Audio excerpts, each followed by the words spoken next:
अस्सलाम वालेकुम स्टूडेंट्स। आज हम पढ़ने जा रहे हैं 9th class math unit number 1 का फर्स्ट लेक्चर है हमारे पास matrix and determinants. Unit number 1 का नाम है मैट्रिक्स एंड डिटर्मिनेंट्स। इस मैट्रिक्स एंड डिटर्मिनेंट से क्या मुराद है? मैट्रिक्स को स्टूडेंट उर्दू में कहते हैं कालब और डिटर्मिनेंट्स को उर्दू में हम कहते हैं मक्ता। डिटर्मिनेंट्स और मैट्रिक्स में डिफरेंस क्या होता है? इसमें बहुत छोटा सा डिफरेंस जो फिज़िकली देखा जाता है वो ये होता है कि मैट्रिक्स को हम स्क्वायर ब्रैकेट से शो करते हैं और डिटर्मिनेंट्स को हम दो लाइंस से शो करते हैं। मैट्रिक्स हम कैसे पहचान सकते हैं कि हमारे पास जो वैल्यूज़ हैं वो मैट्रिक्स की हैं, और कैसे हम पहचान सकते हैं कि जो वैल्यूज़ हैं हमारे पास वो डिटर्मिनेंट्स की हैं? तो इसके लिए हम अभी मैट्रिक्स को पढ़ेंगे, फिर हम पहचान करेंगे कि मैट्रिक्स को हम कैसे रिप्रेजेंट कर सकते हैं, या फिर अगर कोई वैल्यूज़ हमारे पास लिखी गई हो मैट्रिक्स की तो हम उसे कैसे कह सकते हैं कि ये मैट्रिक्स है या मैट्रिक्स नहीं है। तो स्टूडेंट, हमारे पास ये एक मैट्रिक्स का इंट्रोडक्शन है कि मैट्रिक्स हमारे पास क्या होता है ऑफ मैट्रिक्स। तो स्टूडेंट, सबसे पहले इसका कॉन्सेप्ट हमें किसने दिया, मैट्रिक्स क्या होते हैं और मैट्रिक्स कॉन्सेप्ट हमें किसने दिया? तो हमारे पास the idea of matrices was given by Arthur Cayley. तो स्टूडेंट, हमारे पास ये जो आइडिया दिया था मैट्रिसेस का, ये एक मैथमेटिशियन था आर्थर केले, इसने ये दिया था। तो स्टूडेंट, हमारे पास जो मैट्रिसेस होते हैं ये कहाँ कहाँ इस्तेमाल होते हैं, डिटर्मिनेंट्स कहाँ कहाँ इस्तेमाल होते हैं? तो हम देखते हैं कि हमारे पास ये मुख्तलिफ़ फील्ड्स में इस्तेमाल होते हैं। जैसा कि the matrices are used in the field of mathematics, physics, statistics, electronics and other branches of science. कि हमारे पास मैट्रिसेस जो हैं, कालब जो हैं, वो कहाँ कहाँ, डिटर्मिनेंट मक्ते जो हैं वो कहाँ कहाँ इस्तेमाल होते हैं। तो हम उन्हें देखते हैं कि मैथमेटिक्स में इसका रोल क्या होता है, फिज़िक्स में इसका रोल क्या होता है, स्टैटिस्टिक्स में इसका रोल क्या होता है, इलेक्ट्रॉनिक्स में इसका रोल क्या होता है, और अदर ब्रांचेज ऑफ साइंस के जितने भी ब्रांचेज हैं जिसमें इसका इस्तेमाल होता है और वो कैसे होता है। तो स्टूडेंट, तो हम अब पढ़ने जा रहे हैं कि मैट्रिसेस या मैट्रिक्स क्या होता है। व्हाट इज़ मैट्रिक्स या कालब क्या होता है? तो स्टूडेंट, ये होता है आपके पास अ रेक्टेंगुलर अरे और a formation of a collection of a real number से 0 1 2 3 4 and 7 such as 1 3 4 7 2 0 and then enclosed by a bracket. इस ब्रैकेट में इस set to form a matrix. तो स्टूडेंट, ये जो डेफिनेशन है ये सेम वर्डिंग इस्तेमाल की गई है आपकी बुक वाली, ताकि आप इसे बुक से पढ़ सकें, बुक से अंडरस्टैंड भी कर सकें। तो स्टूडेंट, इसमें बताया ये जा रहा है कि ये आपके पास जो मैट्रिक्स होता है ये एक तो होता है collections of a real numbers. ठीक है जी, collections of real number. What is real number? Real numbers क्या होते हैं? ऐसे नंबर जो रियल्स में एग्जिस्ट करते हैं, वो पॉजिटिव भी हो सकते हैं और वो नेगेटिव वैल्यूज़ भी मौजूद हो सकती हैं, या वो ज़ीरो से लेकर 100 ऑन पॉजिटिव वैल्यू या ज़ीरो से लेकर 100 ऑन नेगेटिव वैल्यू वाली वैल्यू जो होती हैं उनको हम रियल नंबर्स का नाम देते हैं। फिर वो कहता है कि जो कलेक्शन ऑफ रियल नंबर होती है, जो हकीकी नंबर्स का मजमुआ जो होता है, उनको अगर हम कुछ इस शक्ल में बना लें, उनको हम कुछ इस शक्ल में तरतीब दे लें कि वो हमारे पास एक मुस्ततील की शक्ल इख्तियार कर ले। और मुस्ततील क्या होती है? रेक्टेंगुलर अरे यानी रेक्टेंगुलर फॉर्म आपके पास क्या होती है स्टूडेंट? तो आप देखते हैं कि रेक्टेंगुलर की जो शेप होती है वो कुछ इस तरह से आपको नज़र आती है कि जिसमें दो आमने सामने वाली लेंथें बराबर होती हैं और दो आमने सामने वाली लेंथें क्या होती हैं? बराबर होती हैं। अगर दूसरी फॉर्म देखें तो इसमें ये दो आमने सामने वाली लाइनें जो हैं, लेंथें जो हैं, ये बराबर होती हैं, और ये जो दो आमने सामने वाली लाइनें हैं, साइड्स जो हैं, ये क्या होती हैं, इक्वल होती हैं। तो इसमें स्टूडेंट्स जो फोर साइड्स होती हैं रेक्टेंगल की, फोर साइड में टू साइड जो होती हैं, जो एक दूसरे के आमने सामने होती हैं, वो इक्वल होती हैं, और दो साइड जो होती हैं एक दूसरे के आमने सामने वाली, वो इक्वल होती हैं। इसमें चारों साइड्स इक्वल नहीं होती। तो स्टूडेंट जैसा कि वो ऊपर उसने नंबर दिए हैं आपको 0, 1, 2, 3, 4 एंड 7, अगर आप देखें तो वो बाद में लिखता है सच एज 1, 3, 4, 7, 2, 0, यानी कि 3 नंबर वो एक लाइन में लिखता है ऊपर, और 3 नंबर वो दूसरी लाइन में लिखकर उसको फिर वो कर देता है इनक्लोज्ड इन अ ब्रैकेट। उसको एक ब्रैकेट में क्या कर देता है, वो क्लोज कर देता है, बंद कर देता है। इससे जो हमें चीज़ हासिल होती है, जो वैल्यू हासिल होती है, जिस शक्ल में हासिल होती है, उसको हम मैट्रिक्स का कॉलम का नाम देते हैं। ठीक है जी। एक मुस्ततिली तरतीब की बनावट जिसमें हकीकी नंबरों जैसा कि 0, 1, 2, 3, 4 और 7 को एक ब्रैकेट में बंद कर दिया जाए तो वो कॉलम बन जाता है। नीचे स्टूडेंट आपके पास एग्जाम्पल दी गई हैं।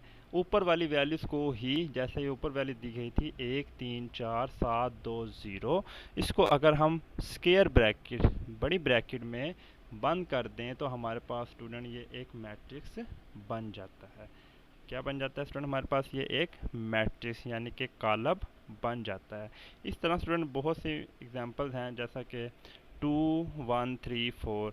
अब ये हमारे पास देखें, इसमें 2, 1, 3 और 2 हमारे पास ये एक मैट्रिक्स बन गया है, क्योंकि ये वैल्यू को, इन वैल्यूज़ को हमने क्लोज कर दिया है एक स्क्वायर ब्रैकेट में, जिससे हमें ये पता लगा कि ये हमारे पास एक मैट्रिक्स बन गया।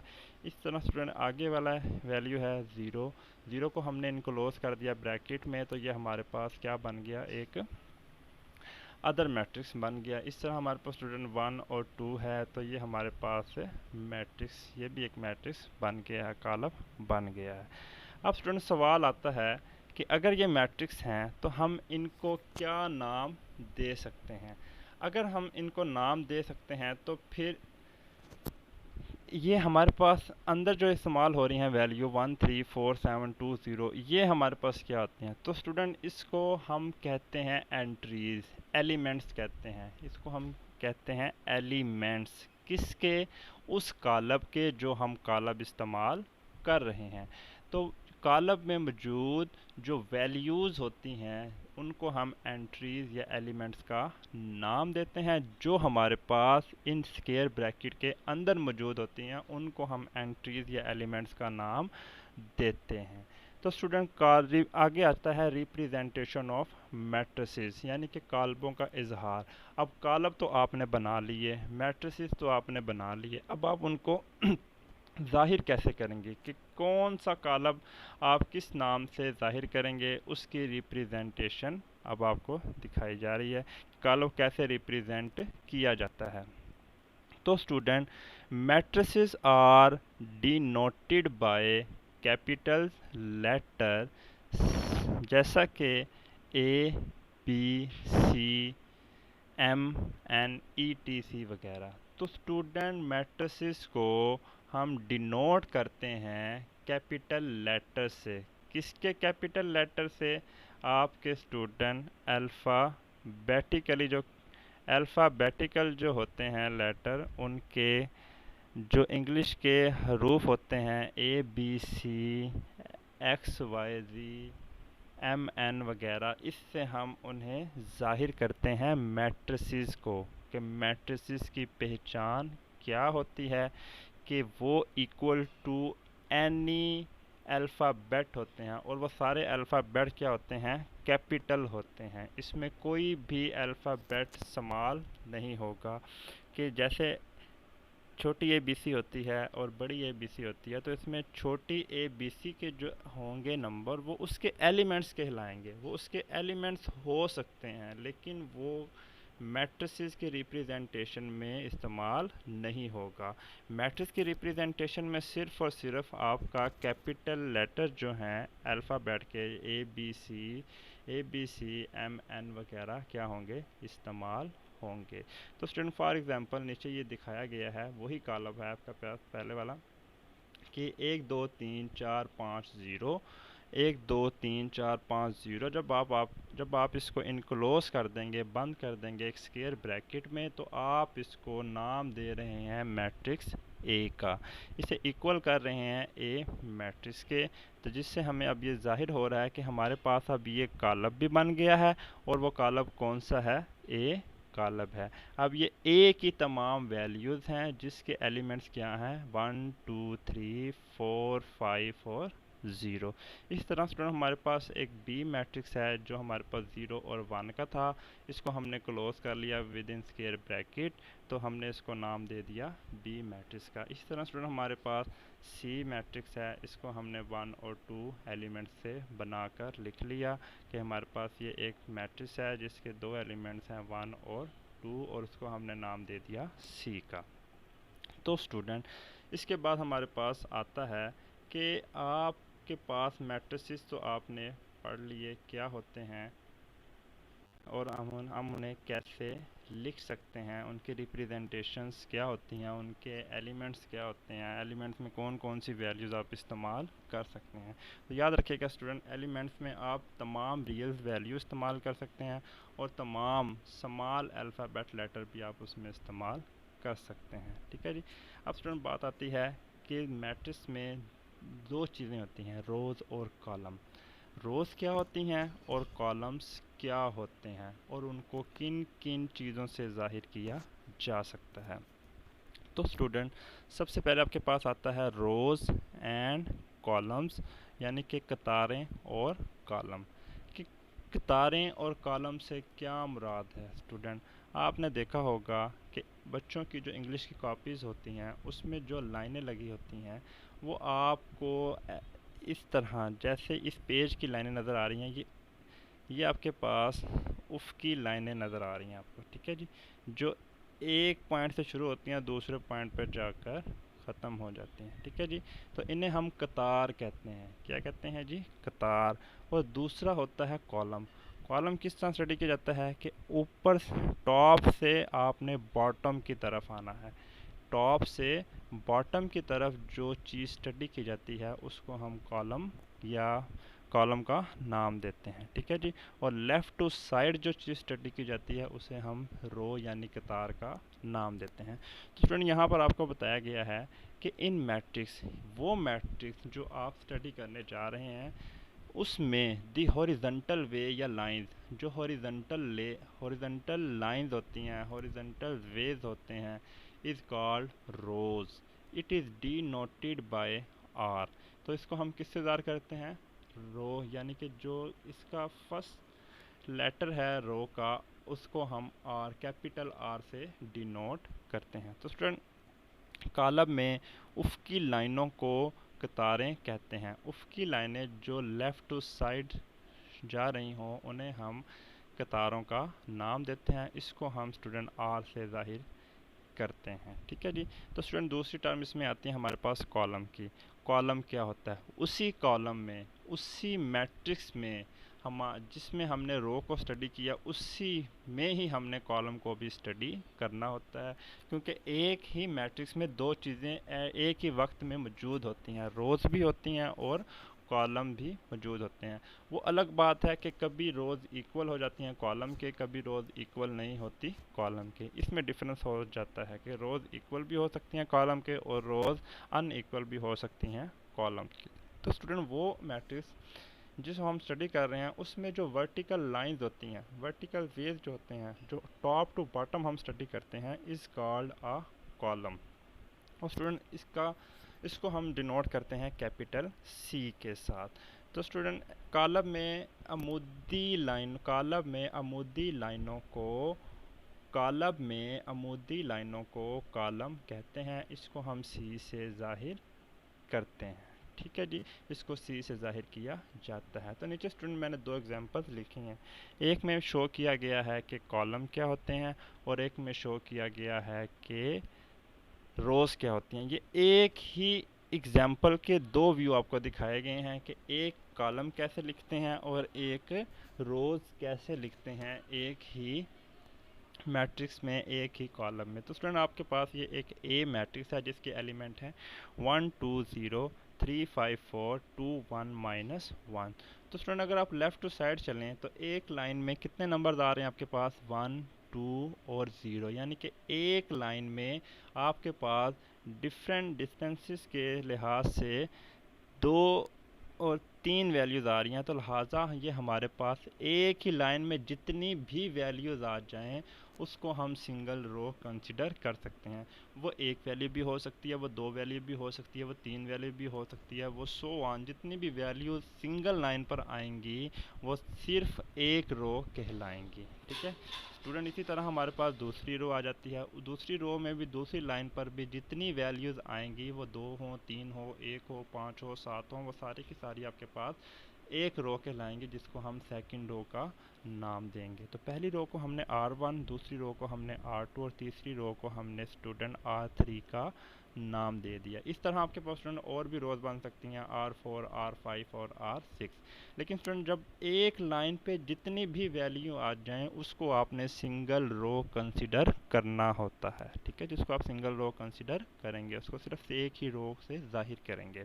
तो स्टूडेंट इसी मैट्रिक्स को अगर हम कॉलम के लिहाज से स्टडी करें तो टॉप टू बॉटम जितनी वैल्यू एक लाइन में आएंगी ऊपर से नीचे, वो सारी की सारी एक कॉलम कहलाएंगी। ठीक है, तो वो एक कॉलम ऊपर से नीचे आने वाला कॉलम जो है वो 10 वैल्यू का है, 5 वैल्यू का है, 3 वैल्यू का है या एक ही वैल्यू का है, तो उसे हम एक कॉलम का नाम देंगे। स्टूडेंट इसी में अगर आप 1 2 0 के बजाय 1 3 2 को पहले कंसिडर करें तो ये आपके पास क्या बन जाएगा, एक कॉलम 1 3 2 का एक कॉलम बन जाएगा। तो स्टूडेंट दूसरा कॉलम आपके पास 2 5 1 का बन जाएगा और स्टूडेंट तीसरा कॉलम आपके पास 0 4 -1 का बन जाएगा। तो इस तरह हमने ये देखा कि रोज़ क्या होती हैं किसी मैट्रिक्स की और कॉलम्स क्या होते हैं किसी मैट्रिक्स के। तो अगर स्टूडेंट अगर आपके पास एक सवाल आ जाए जो आपसे पूछ रहा हो कि आप के पास ये मैट्रिक्स है, ये गिवन मैट्रिक्स है, इसमें आपने नंबर ऑफ़ रोज़ और number of column find out करके देने हैं। तो स्टूडेंट अब आपके पास इजी मेथड है कि जो वैल्यू एक लाइन में होंगी यानी लेफ़्ट टू साइड जितनी वैल्यू आ रही होंगी वो एक रो कहलाएगी और जितनी वैल्यू टॉप टू बॉटम एक लाइन में आ रही होंगी वो एक कॉलम कहलाएंगी। तो स्टूडेंट नीचे मैंने कुछ क्वेश्चन इंक्लूड किए हैं। वो कहता है find number of rows and number of column in following matrix. ठीक है जी, स्टूडेंट ए मैट्रिक्स आपको दिया गया है, बी मैट्रिक्स आपको दिया गया है और सी मैट्रिक्स आपको दिया गया है। सवाल आपसे ये करता है कि मुझे बताएं कि इसमें हर मैट्रिक्स ए में कितनी नंबर ऑफ़ रोज़ हैं, कितनी कतारों की तादाद है और कितने नंबर ऑफ़ कॉलम, कितने कॉलमों की तादाद है। तो स्टूडेंट बी में भी यही पूछता है कि कितने नंबर ऑफ़ रोज़ हैं और कितने नंबर ऑफ़ कॉलम्स हैं, और सी में भी स्टूडेंट यही पूछता है कितने नंबर ऑफ़ रोज़ हैं और कितने नंबर ऑफ़ कॉलम हैं। अभी स्टूडेंट आपको पीछे बताया कि जो मैट्रिक्स की एक लाइन में जितने एलिमेंट इन्वॉल्व होंगे, इस्तेमाल होंगे, यूज़ होंगे, वो उसकी सिंगल रो कहलाएगी और एक लाइन में टॉप टू बॉटम ऊपर से नीचे जितने एलिमेंट इस्तेमाल होंगे, जितने वैल्यूज़ इस्तेमाल होंगी, वो एक कॉलम कहलाएंगी। तो स्टूडेंट आप देखें अगर एक कॉलम के ए मैट्रिक्स की रोज़ की बात की जाए तो इसमें कितनी रोज़ आ रही हैं, 0 1 0 3 एक रो, 2 1 5 दूसरी रो और 3 2 5 तीसरी रो। तो लिहाजा स्टूडेंट इसमें कितनी रोज़ हुई हमारे पास, एक रो, दूसरी रो और तीसरी रो। तो इसमें नंबर ऑफ़ रोज़ हमारे पास स्टूडेंट कितनी हो गई, हमारे पास 3 हो गई। कितनी हो गई, 3 हो गई। तो अगर स्टूडेंट इसमें कॉलम की बात की जाए तो हमारे पास कॉलम कितने आ रहे हैं, तो 1 2 3 एक कॉलम, 0 1 2 दूसरा कॉलम और 3 5 4 स्टूडेंट हमारे पास कौन सा कॉलम आ रहा है, तीसरा कॉलम। तो इसमें कॉलमों की तादाद स्टूडेंट हमारे पास कितनी हो गई, 3 हो गई। तो ये हमारे पास एक 3 रोज़ और 3 कॉलम का एक मैट्रिक्स हमारे पास बन गया है। स्टूडेंट अगर बी की बात की जाए तो इसमें आप देखें 1 और 3 एक लाइन पर हैं और 2 और 4 दूसरी लाइन पर हैं। तो 1 और 3 को हम R1 का नाम दे सकते हैं, 2 और 4 को हम R2 का नाम दे सकते हैं। अगर हम इनको टोटल देखें तो हमारे पास कितनी रोज़ आई हैं, इसमें हमारे पास कितनी कतारें आई हैं, तो स्टूडेंट हमारे पास सिर्फ 2 कतारें इसमें इस्तेमाल हुई हैं। तो अगर हम इसके कॉलम की बात करें स्टूडेंट तो हमारे पास 1 और 2 का एक कॉलम है, 3 और 4 का एक कॉलम है। तो लिहाजा हमारे पास इसमें कॉलमों की तादाद भी कितनी आई है, 2 आई है। यानी 1 और 2 का एक कॉलम, 3 और 4 का एक कॉलम। तो इस तरह हमारे पास इसका जवाब जो बनेगा उसमें 2 रोज़ होंगी और 2 ही क्या होंगी स्टूडेंट्स, कॉलम्स होंगे। इस तरह स्टूडेंट हमारे पास एक सी मैट्रिक्स है जिसमें सिंगल वैल्यू है 1। तो अगर आप देखें तो एक लाइन पर एक ही वैल्यू आ रही है, वो टॉप टू बॉटम देखें वो भी, और left to side left to right देखें वो भी आपके पास सिंगल वैल्यू आ रही है। तो लिहाजा स्टूडेंट इसमें एक रो होगी और एक ही आपके पास स्टूडेंट क्या होगा, इसमें कॉलम होगा। ठीक है, तो स्टूडेंट इस तरह आपके पास किसी भी टाइप का मैट्रिक्स बन सकता है जिसमें नंबर ऑफ़ रोज़ इक्वल नहीं भी होंगे कॉलम के, जिसमें नंबर ऑफ़ रोज़ इक्वल नहीं होंगे कॉलम के, या नंबर ऑफ़ कॉलम इक्वल नहीं होंगे नंबर ऑफ़ रोज़ के। तो इस तरह आप किसी भी मैट्रिक्स को स्टडी कर सकते हैं और उसमें नंबर ऑफ़ रोज़ और नंबर ऑफ़ कॉलम्स को बता सकते हैं कि नंबर ऑफ़ रोज़ क्या होती हैं और नंबर ऑफ़ कॉलम स्टूडेंट क्या होते हैं। उसके बाद स्टूडेंट हमारे पास एक नेक्स्ट टॉपिक आता है, order of matrix. Order of matrix ये बड़ा अहम स्टूडेंट टॉपिक होता है ऑर्डर ऑफ मैट्रिक्स का। ये होता क्या है, ऑर्डर ऑफ मैट्रिक्स को उर्दू में कहते हैं कॉलम का मर्तबा। मर्तबा क्या होता है, ऑर्डर से जाहिर है कि वो कितने दर्जे का मैट्रिक्स है। जो आप मैट्रिक्स कॉलम इस्तेमाल कर रहे हैं उसका दर्जा क्या है। दर्जे से मुराद बेटा ये होता है कि आपके पास इस्तेमाल होने वाला कॉलम जो मैट्रिक्स है वो कितने नंबर ऑफ़ रोज़ का है और उसमें कितने नंबर ऑफ़ कॉलम्स आ रहे हैं। यानी कि उसका दर्जा क्या है, उसकी कतारें कितनी हैं, उसके कॉलम कितने हैं। कतारें और कॉलम मिलकर किसी कॉलम का, किसी मैट्रिक्स का ऑर्डर या दर्जा बनाते हैं। ठीक है, तो स्टूडेंट यहाँ पे डेफिनेशन जो यहाँ पे लिखी गई है वो ये है, इफ़ अ मैट्रिक्स एम, कोई एक मैट्रिक्स जो एम हो, यानी कि कोई भी मैट्रिक्स आप ले सकते हैं, ज़रूरी नहीं है कि एम ही है, लेकिन क्योंकि ये बुक वाली डेफिनेशन है तो लिहाजा इसमें आपने जो मैट्रिक्स इस्तेमाल किया गया है वो कौन सा है, एम है। तो स्टूडेंट आपके पास कोई भी मैट्रिक्स आप इस्तेमाल कर सकते हैं, वो किसी भी रिप्रेजेंटेशन का हो सकता है, एक्स ए का हो सकता है, बी का हो सकता है, एक्स का हो सकता है, एम का हो सकता है, एन का हो सकता है। तो बुक वाले ने यहाँ पे एम को चूज़ किया तो हम भी एम से ही इसे डिनोट करते हैं। If a matrix M has M rows, अब वो स्टूडेंट जो मैट्रिक्स आप इस्तेमाल कर रहे हैं उसमें वो बताता है कि आपके पास जितनी भी रोज़ हैं उसको हम जाहिर कर रहे हैं एम से, यानी कि उसमें नंबर ऑफ़ रोज़ जितनी भी आ रही हैं, 1 है, 2 है, 3 है, उसको हम जाहिर कर रहे हैं एम से।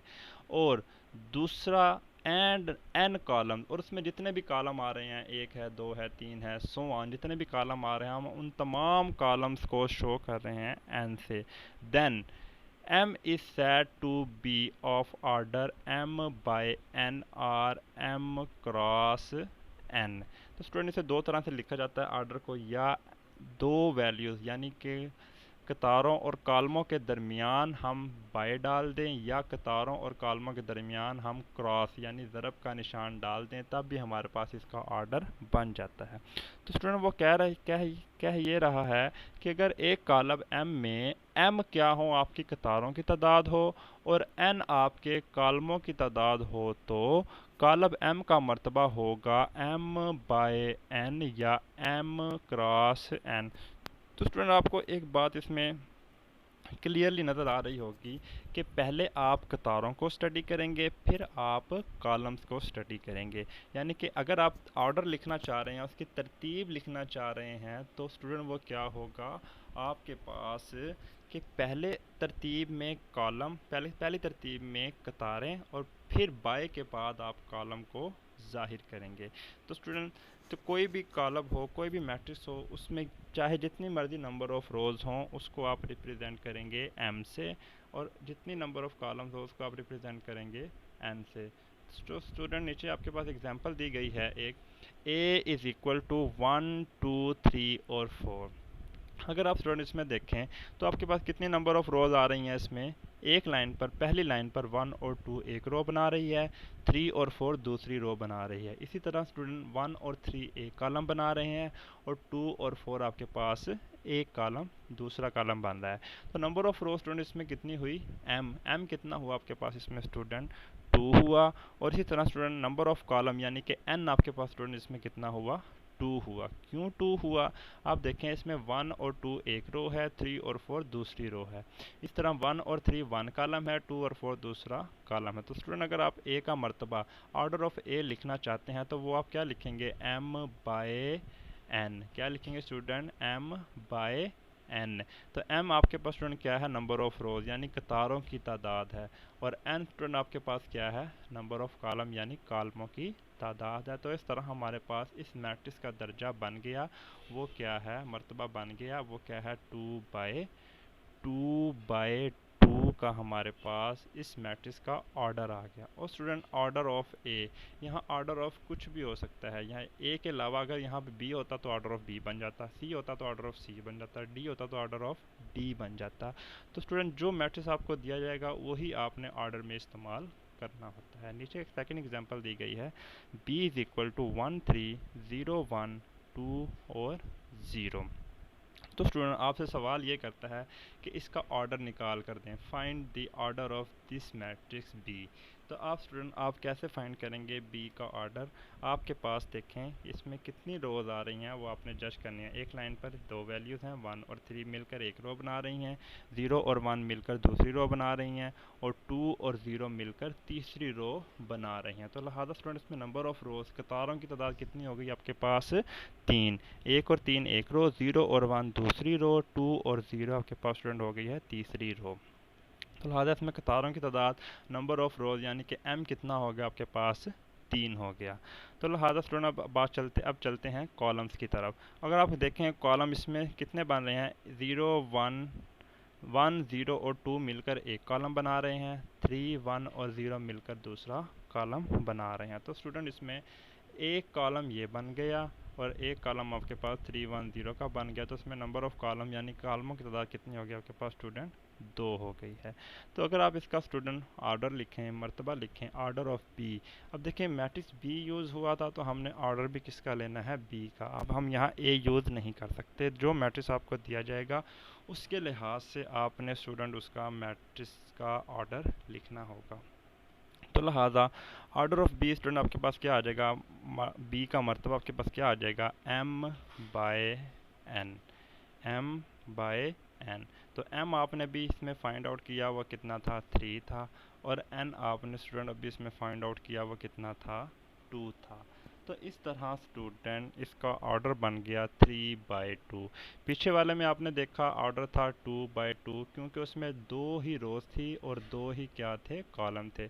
इसमें स्टूडेंट ऑर्डर बना 3/2। वो क्यों अब चेंज आया, देखें इसमें आपके पास एक 2 और 3 रोज हैं, और जबकि 1 और 2 क्या हैं, कॉलम है। तो लिहाजा इसका ऑर्डर ऊपर वाले से डिफरेंट है, क्योंकि उसमें 2/2 यानी 2 रोज और 2 कॉलम थे, और इसमें 3 रोज और क्या है, 2 कॉलम है। तो स्टूडेंट अब आपसे सवाल ये हैं कि आपने ऑर्डर्स फाइंड करने हैं, ये डिफरेंट मैट्रिक्स से, डिफरेंट मैट्रिक्स आपको मैंने दिए हैं, इसके आपने ऑर्डर्स फाइंड आउट करके मुझे चेक करवाने हैं, मुझे व्हाट्सएप करने हैं, अपने सवाल करके मुझे आपने व्हाट्सएप करने हैं कि सर ए का ऑर्डर ये होगा, बी का ऑर्डर ये होगा, डी का ऑर्डर ये होगा, और ये एक मैट्रिक्स है, इसको आपने खुद नाम दे देना है, पहले ए के इक्वल या बी के इक्वल या सी के इक्वल या डी के इक्वल, किसी भी वैल्यूज़ के इक्वल आप इसे रख कर पहले आप इसे इक्वल कर लेंगे, फिर आप उसे उसमें से नंबर ऑफ़ रोज़ को और फिर नंबर ऑफ़ कॉलम को निकाल कर उसका ऑर्डर फाइंड आउट करेंगे। ठीक है जी। तो स्टूडेंट आपने इस ए का ऑर्डर फाइंड करना है, इस बी का ऑर्डर फाइंड करना है, इस डी का ऑर्डर फाइंड करना है, और इस अननोन मैट्रिक्स का ऑर्डर फाइंड आउट करके मुझे सेंड करना है। इंशाल्लाह नेक्स्ट लेक्चर में हम एक्सरसाइज 1.1 और उससे पहले एक टॉपिक आता है हमारा इक्वल मैट्रिसेस का, वो पढ़कर इंशाल्लाह हम एक्सरसाइज 1.1 को कंप्लीट करेंगे। अल्लाह हाफिज़।